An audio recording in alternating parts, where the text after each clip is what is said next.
The Knights of the Cross by Henryk Sienkiewicz. Thank you for your support and every positive reaction. Chapter 27. In Mazovsha, the people did not talk so much about the war. They also believed that it would come, but they did not know when. In Warszawa there was peace. The court was in Ciechanów, which Prince Janusz rebuilt after the Lithuanian invasion. Nothing of the old town remained, only the castle. In the city of Warszawa, Zbyszko was received by Jasko Socha, the starosta of the castle, and the son of the wojewoda Abraham, who was killed at Worskla. Jasko knew Zbyszko because he was with the princess in Krakow. Therefore he received him hospitably and with joy. But the young man, before he began to eat or drink, asked Jasko about Danusia. But he did not know anything about her, because the prince and the princess had been in Ciechanów since fall. In Warszawa there were only a few archers and himself, to guard the castle. He had heard that there had been feasts and weddings in Ciechanów, but he did not know which girls were married. "But I think," said he, "that Jurandowna is not married. It could not be done without Jurand, and I have not heard of his arrival. There are 2 brothers of the order, Comthers, with the prince, one from Jonsborg and the other from Szczytno, and also some foreign guests. On such occasions, Jurand never goes to the court because the sight of a white mantle enrages him. If Jurand were not there, there would be no wedding. If you wish, I will send a messenger to ascertain and tell him to return immediately, but I firmly believe that you will find Jurandowna still a girl. I am going there tomorrow myself, but may God reward you for your kindness. As soon as the horses are rested, I will go, because I shall have no peace until I know the truth." But Sosha was not satisfied with that, and inquired among the nobles and the soldiers if they had heard about Jurandowna's wedding. But nobody had heard anything, although there were several among them who had been in Ciechanów. Meanwhile Zbyszko retired, greatly relieved. While lying in bed, he decided to get rid of Sanderus, but afterward he thought that the scoundrel might be useful to him because he could speak German. Sanderus had not told him a falsehood, and although he was a costly acquisition, because he ate and drank as much as 4 men would in the inns, still he was serviceable, and showed some attachment for the young knight. Then he possessed the art of writing, and that gave him a superiority over the shield-bearer, the Czech, and even over Zbyszko himself. Consequently, Zbyszko permitted him to accompany his retinue to Ciechanów. Sanderus was glad of this, because he noticed that being in respectable company, he won confidence and found purchasers for his wares more easily. After stopping one night in Nasielsk, riding neither too swiftly nor too slowly, they perceived next day toward evening the walls of the castle of Ciechanów. Zbyszko stopped in an inn to don his armor, so as to enter the castle according to knightly custom, with his helmet on his head and his spear in his hand. Then he mounted his enormous stallion, and having made the sign of the cross in the air, he rushed forward. He had gone only a short distance, when the Czech who was riding behind him drew near and said, "Your Grace, some knights are coming behind us. They must be Krzyżacy." Zbyszko turned and saw about half a furlong behind him, a splendid retinue at the head of which there were riding 2 knights on fine Pomeranian horses, both in full armor, each of them wearing a white mantle with a black cross, and a helmet having a high crest of peacock's feathers. "For God's sake, Krzyżacy!" said Zbyszko. Involuntarily he leaned forward in his saddle and aimed his spear. Seeing this, the Czech seized his axe.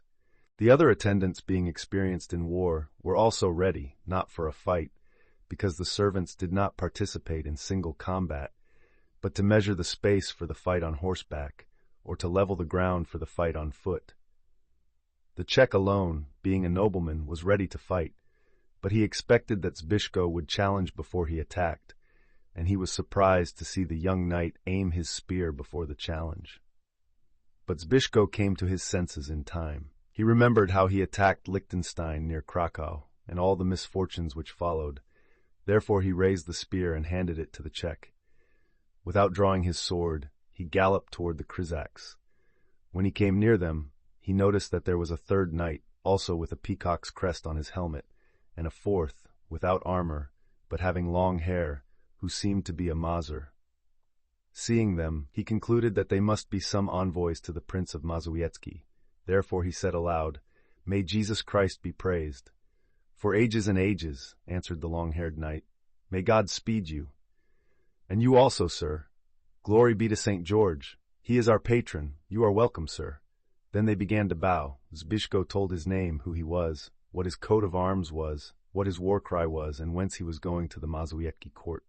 The long-haired knight said that his name was Jędrek of Kropiwnica, and that he was conducting some guests to the prince.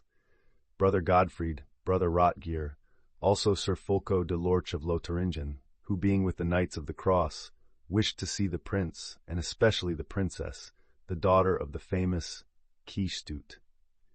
While they were conversing, the foreign knights sat erect on their horses, occasionally bending their heads, which were covered with iron helmets, ornamented with peacock's tufts. Judging from Zbyszko's splendid armor, they thought that the prince had sent some important personage, perhaps his own son, to meet them. Jędrek of Kropiwnica said further, "The Komthur, or as we would say the Starosta from Jansbork, is at our prince's castle. He told the prince about these knights, that they desired to visit him, but that they did not dare, especially this knight from Lotharingen, who being from a far country, thought that the Saracens lived right beyond the frontier of the Knights of the Cross, and that there was continual war with them. The prince immediately sent me to the boundary, to conduct them safely to his castle. Could they not come without your help? Our nation is very angry with the Krzyżacy, because of their great treacherousness. A Krzyżak will hug and kiss you, but he is ready in the same moment to stab you with a knife from behind, and such conduct is odious to us Mazurs. Nevertheless, anyone will receive even a German in his house, and will not wrong his guest, but he would stop him on the road. There are many who do this for vengeance or for glory. Who among you is the most famous? There is one whom all Germans fear to meet. His name is Jurand of Spykow." The heart of the young knight throbbed when he heard that name. Immediately he determined to question Jędrek of Kropiwnica. "I know," said he. "I heard about him. His daughter Danuta was girl-in-waiting with the princess. Afterwards she was married." Having said this, he looked sharply into the eyes of the Mazowiecki knight, who answered with great astonishment, "Who told you that? She is very young yet. It is true that it sometimes happens that very young girls are married, but Jurandowna is not married. I left Ciechanów 6 days ago, and I saw her then with the princess. How could she marry during Advent?" Zbyszko, having heard this, wanted to seize the knight by the neck and shout, "May God reward you for the news," but he controlled himself and said, "I heard that Jurand gave her to someone. It was the princess who wished to give her, but she could not do it against Jurand's will. She wanted to give her to a knight in Krakow, who made a vow to the girl, and whom she loves." "Does she love him?" exclaimed Zbyszko. At this Jędrek looked sharply at him, smiled, and said, "Do you know, you are too inquisitive about that girl. I am asking about my friend to whom I am going." One could hardly see Zbyszko's face under the helmet, but his nose and cheeks were so red that the Mazur, who was fond of joking, said, "I am afraid that the cold makes your face red." Then the young man grew still more confused and answered, "It must be that." They moved forward and rode silently for some time, but after a while Jędrek of Kropiwnica asked, "What do they call you? I did not hear distinctly." "Zbyszko of Bogdaniec. For heaven's sake, the knight who made a vow to Jurandowna had the same name." "Do you think that I shall deny that I am he?" answered Zbyszko proudly. "There is no reason for doing so. Gracious Lord, then you are that Zbyszko whom the girl covered with her veil." After the retinue returned from Krakow, the women of the court talked about nothing else, and many of them cried while listening to the story. "Then you are he! Hey, how happy they will be to see you at the court. Even the princess is very fond of you." "May the Lord bless her, and you also, for the good news. I suffered greatly when I heard that Danusia was married." "She is not married.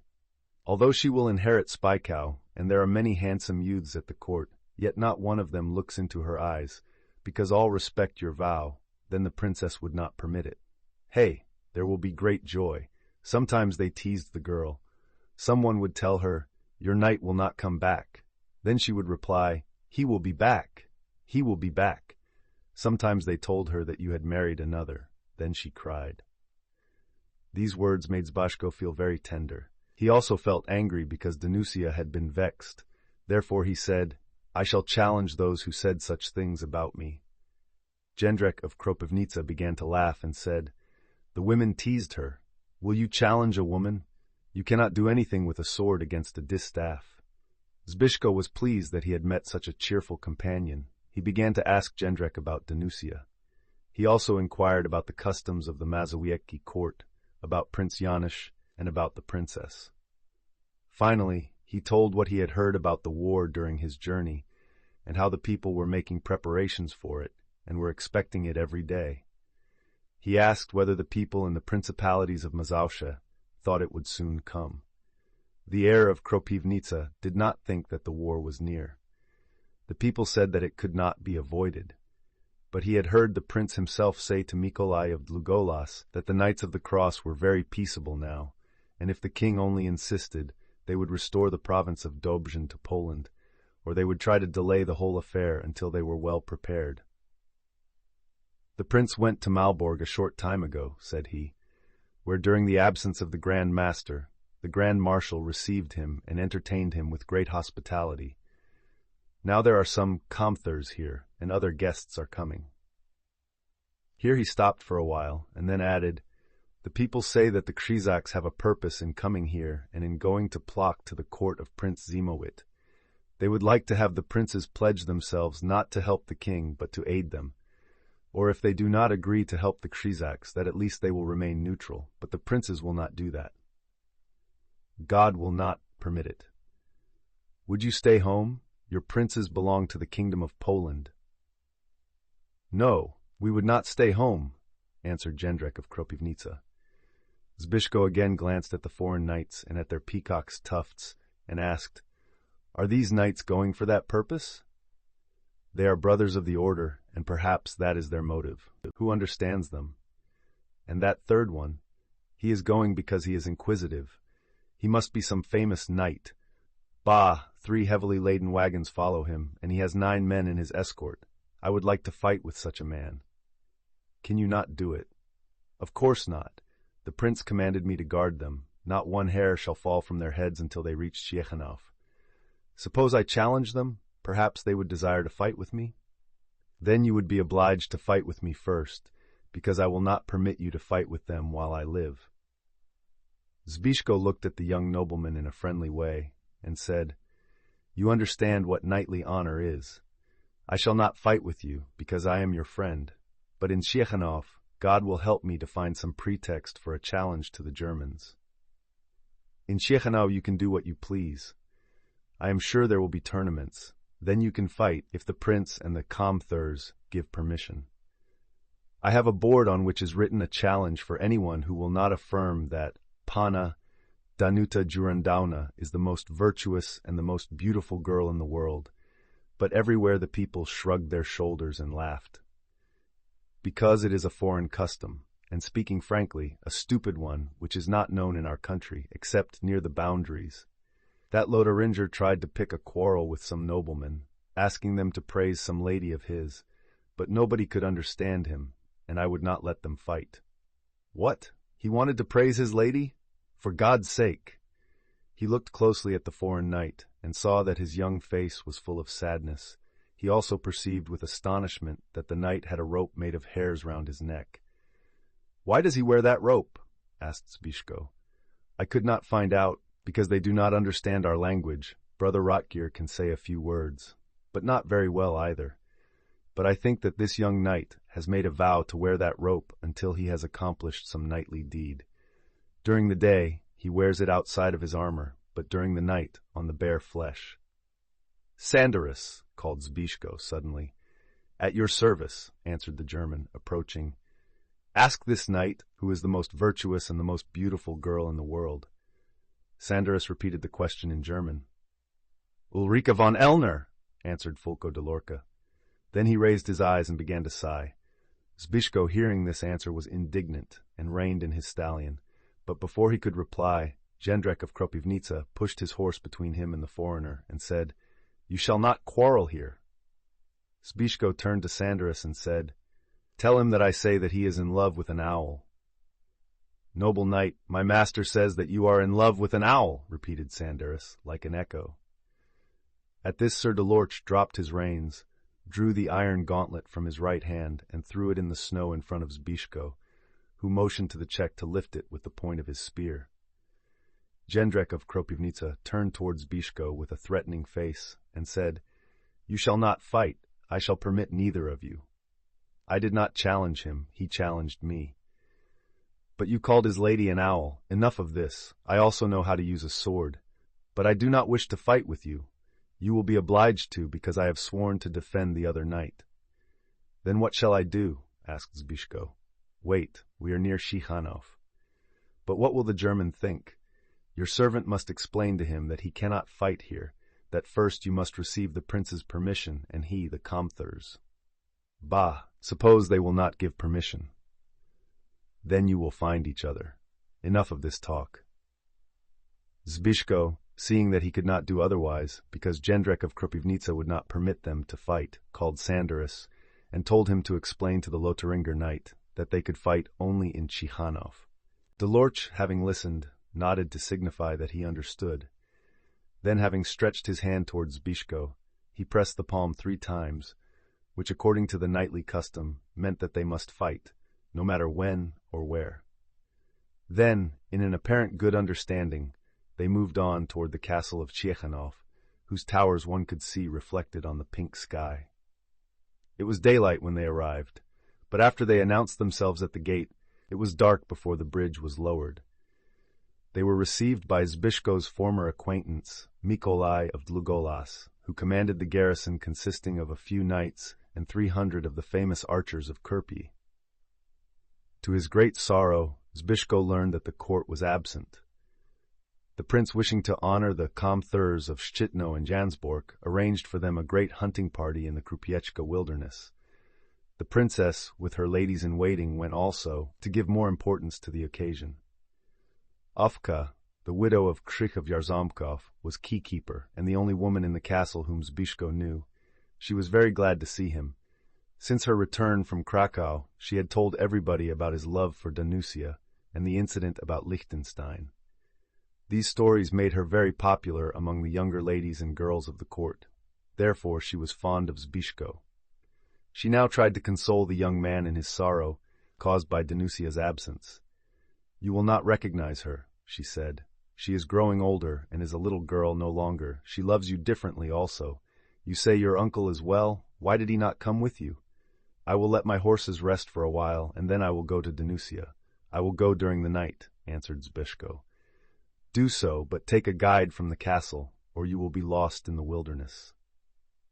In fact, after supper, which Mikołaj of Długolas ordered to be served to the guests, Zbyszko expressed his desire to go after the prince, and he asked for a guide. The brothers of the order, wearied by the journey, approached the enormous fireplaces in which were burning the entire trunks of pine trees, and said that they would go the next day. But Delorch expressed his desire to go with Zbyszko, saying that otherwise he might miss the hunting party, and he wished to see them very much.